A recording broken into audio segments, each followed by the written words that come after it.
Back with Focus Delaware. As you can see, we have a new look here. We're at our new studio, WNS-TV in Basin Road Plaza.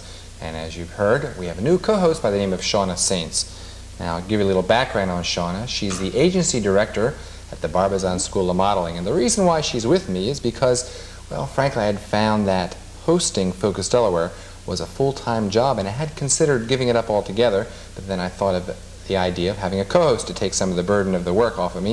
I thought over all the guests that I had on the show, and I just thought Shawna might do an excellent job. I'd met her and got to know her well as part of the Barbizon School of Modeling tour that we did earlier in this year. And Shawna, I'm glad to have you aboard. Thank you, and here I am, and I'm really glad you kept me in mind also for this opportunity to be co-host.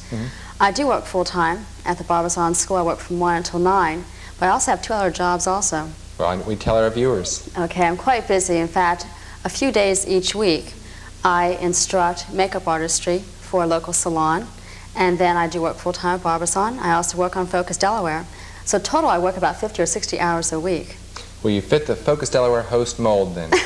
Just like you, right? Now, Shawna, we'd really met even before working on the Barbizon segment at the Miss Delaware USA pageant. Right. I'd had an opportunity to be one of the judges of that pageant, and you were just finishing your reign at that time. That's right.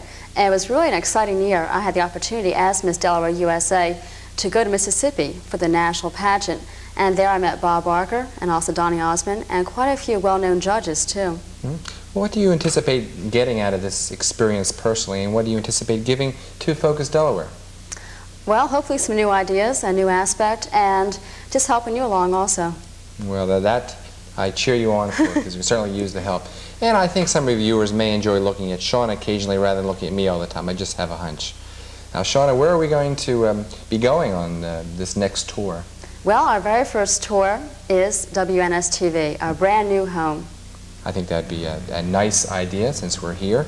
And now Shawna Saints and I are standing outside of our new home, and we're real proud of it. It's WNS-TV, located in the Basin Road Plaza in Newcastle. WNS-TV stands for Wilmington News Service.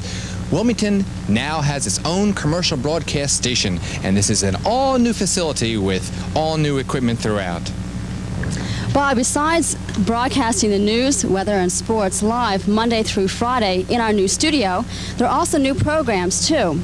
There's a show called Daytime. That's right. Which is an afternoon show designed to help women improve their lives.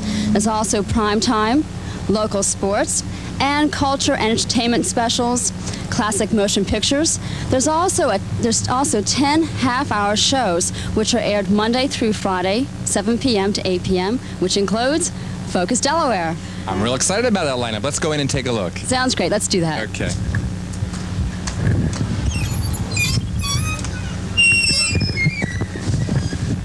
WNS-TV has the only multiple satellite receiver in the state of Delaware.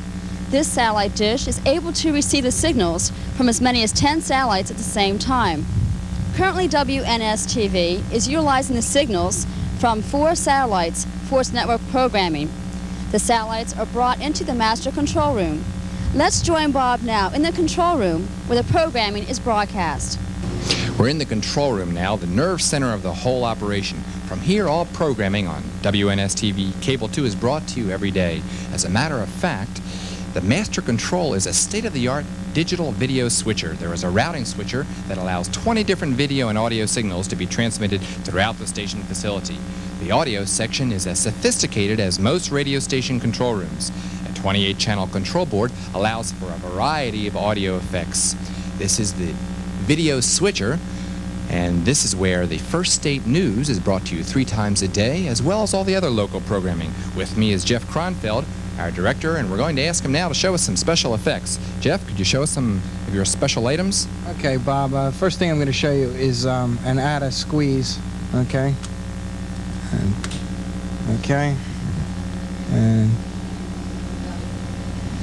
And then we can squeeze. You can do a dissolve to the next, to the other side of the video switcher, and we can do a push on from the top, and we can do any kind of wipe pattern you like. You can do your basic center wipe out.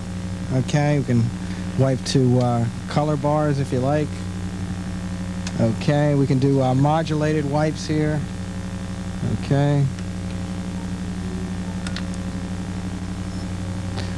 And this is what actually is going out through the switcher. This is audio to the audio sync signal. So that is kind of an interesting effect in and of itself. And then we can assign just about any kind of wipe we want to. And this is all modulated right now. We just take off the modulation and we have a straight wipe. We can change the edge pattern. We can make it thicker. We can make it skinnier. We can make it soft. We've got so many things. My favorite is your basic Jaws wipe, which I'm pretty excited about. Coming out like that. And yeah, it's a basic switcher. Well, that's a nice cross-section, Jeff. Thanks very much. And now we're going to go to Shawna Saints, who's in the newsroom. Shawna? This is the newsroom, where First State News is written and produced. As you can see, it's certainly a working studio. It's the home of 4 on-the-street reporters, plus Jonathan Warner, who's the sports director, Kurt King, our weatherman, and also Pat Smith, the news anchor. Pat Smith has had a 10-year background in radio and public broadcasting. She had her own TV program, was a director in advertising and marketing for Walt Disney World in Florida. Most recently, she was a news anchor on WLOS-TV in Asheville, North Carolina. I asked Pat also about her job at First State News. Doing the news is tough. There's a lot of work involved in it, and not many people in this particular shop. So we all have to be good, and we all have to be on our toes, and you really have to love it. Here in Delaware, though, we have a lot of advantages. It's a small state. We have a lot of people who want and need us here working for them, telling them about the politics, telling them about the business, and telling them about the good news that's going on in their community. And that's just what we do. We work very hard in here, but you rarely get to see this side of the news. All that you ever really see is what you see on the air in the studio, and that's where Bob is right now. This simple and clean set gives our newscasts the look and feel of the major Philadelphia stations. It's a set that works, permitting news, people, and cameras to move around freely and naturally. Each of the studio cameras are equipped with teleprompters fixed to the cameras themselves so as to present direct eye contact between you, the viewer, and our news staff. Right across from the news set is our new home, as well as the home of many other local 1/2-hour shows. A multi-purpose set permits flexibility and variety. The set can be quickly converted from one show backdrop to another. And from the studio now, on the news set, you're over here to the Focus Delaware set. As you can see, we're now in our new home. We've completed our tour. And now we're sitting in our new set, the Focus Delaware set, with our logo in the background. And Shawna and I have taken our customary seats. Shawna, did you enjoy that visual tour of WNS? I certainly did. And I noticed also, Bob, you made me do that portion, do that satellite. I had to climb that hill, which seemed like a mountain at a 90-degree angle, while I stood in the mud, and you laughed on the side at me. But it was quite a tour. That was our test to see if you could cut the mustard. And I made it. I'm glad I did. You passed very well. What's coming up next, Shawna? Well, after we come back, we're going to see a tour of Mr. Larry's hair crimpers and also meet Larry Goldstein, the owner of the salons. Well, I hope you viewers stay with us. Right after these short messages, we'll be back with more Focus Delaware. Stick around. We're looking forward to spending the evening with you.